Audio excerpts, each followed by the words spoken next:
Welcome back. You're watching Lunch Money. Now, NIIT Limited has reported a stable set of numbers, and you could see the stock exhibiting that reaction. There was a vertical spike as far as the stock is concerned. The management was addressing the earnings presser a while back. And I understand we have P. Rajendran, Joint Managing Director, NIIT Limited, with us. Good afternoon, sir. Good to have you on the show with us.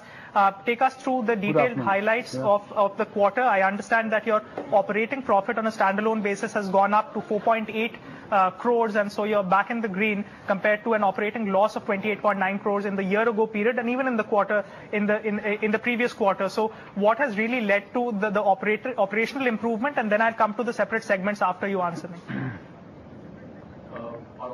Yeah, so last year when we set out, we had said very clearly that we are going through a business transformation process. The first part being restructure, then re-energize, and then renew. So we set right the restructuring part, we got cost advantages out of that, and then we moved to the re-energize part. And today, when we are sitting here, we have got the designs up for the renewal part, which is what we will see in the next year. So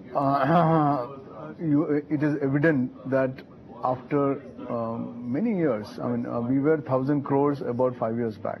We have now come back to that point as a milestone.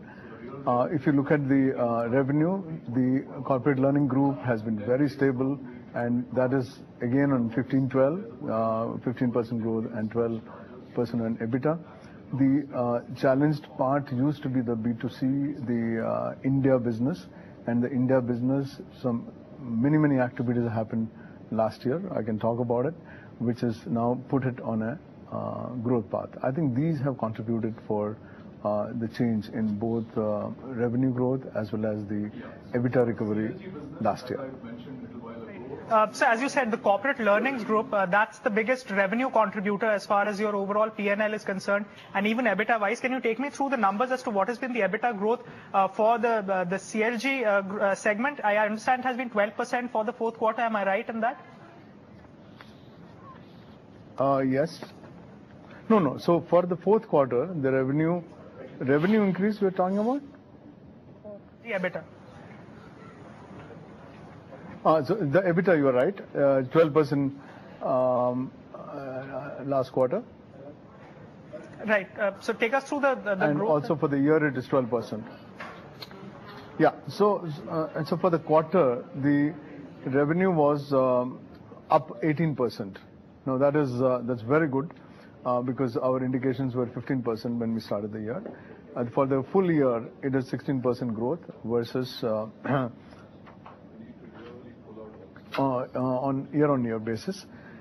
Now, the major part of the CLG business is the managed training services, and the share of managed training services has gone up to 90% as against 87% last year.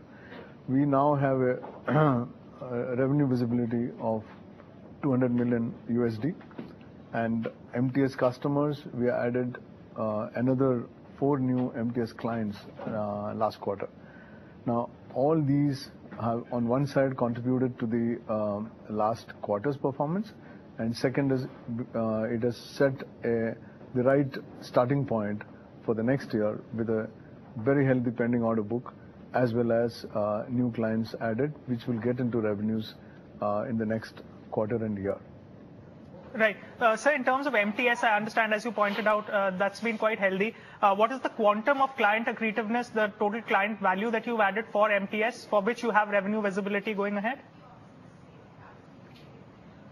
Yeah, so I said, so approximately our order intake during the year has been $104 million. So you can take it as about 90% as MTS customers.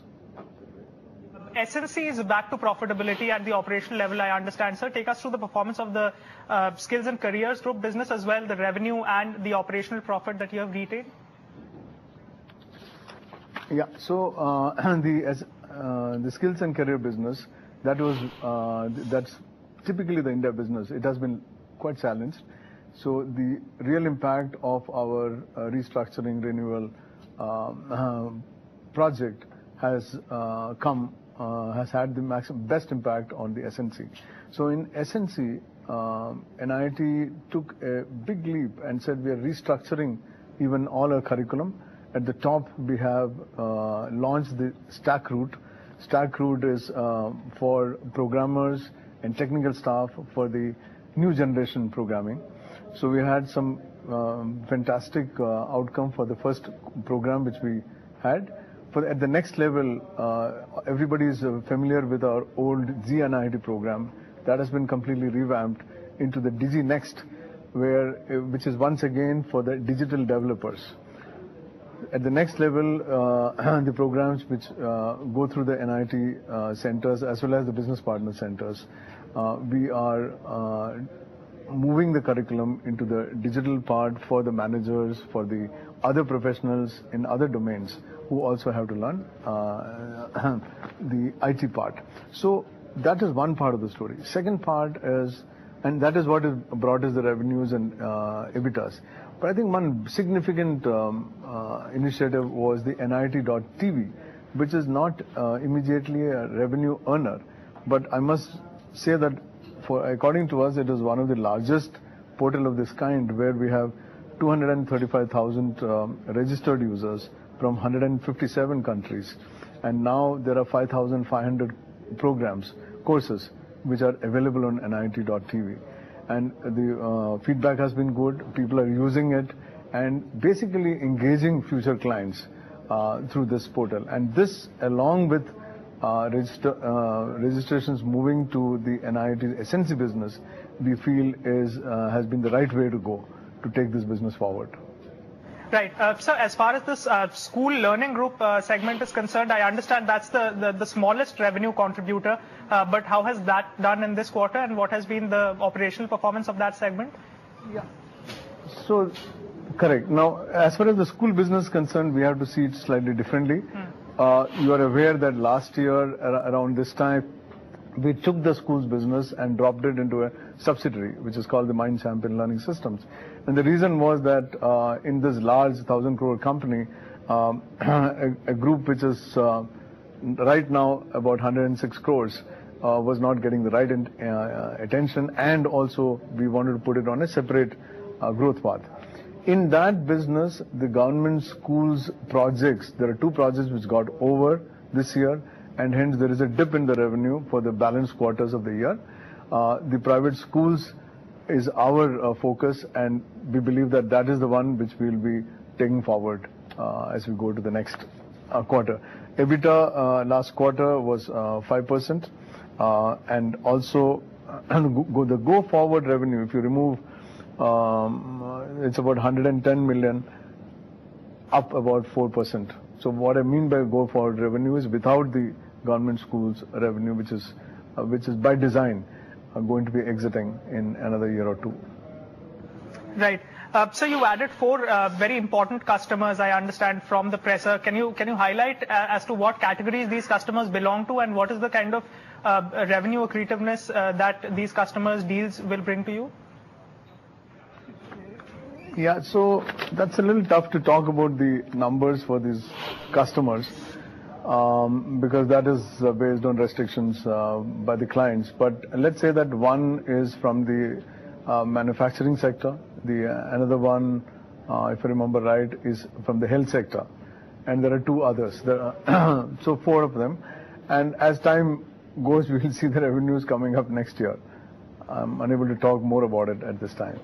All right, sir, fair enough. On a parting note, what would the expansion plans be going ahead for the next fiscal year? If you can leave us with some broad details and some outlook as far as the numbers are concerned, and what will be the capital commitment towards that end, and especially in terms of your corporate learning or your SNC categories? No, so there will CLG, which is the corporate learning group, with this kind of growth, another 15% growth, with 12% EBITDA projected for the next year. We could be a tad better. There will be expansion. Part of the expansion will not be heavily capital intensive because we are redoing some of our capacity, getting more productivity. So there is a lot of focus on improving the productivity of the old CLG system, project management, staffing, space utilization. So this is, I would say that the first 6 months the focus will be on this at an operations level. As far as the SNC business is concerned, as you know, we have only a few centers which are our own.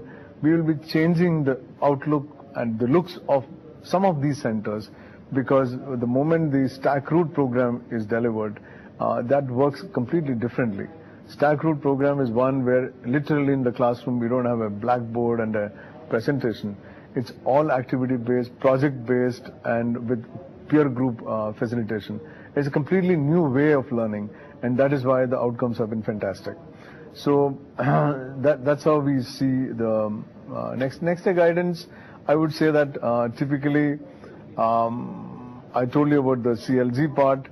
The SNC part has been really what we achieved as back to growth and back to profit, and our revenue will be in the high single-digit growth, and EBITDA would be slightly will be better than last year, FY16. All right, fair enough, Mr. Rajendran. On that positive note, we leave it at that. The stock is really celebrating the numbers, has cooled off a little from the day's high point, but as Mr. Rajendran was pointing out, it has been quite a stable quarter. One of their segments, that's SNC, is back into profitability, while the big segment, that's the CLG, corporate learning, has posted an EBITDA growth of around 12%. The stock is 2.9% higher on back of a stable set of numbers as far as NIIT Ltd is concerned. Well, moving on to a listing that has happened just today, Ujjivan Financial Services has made a strong debut on the bourses. The microfinance firm plans to tap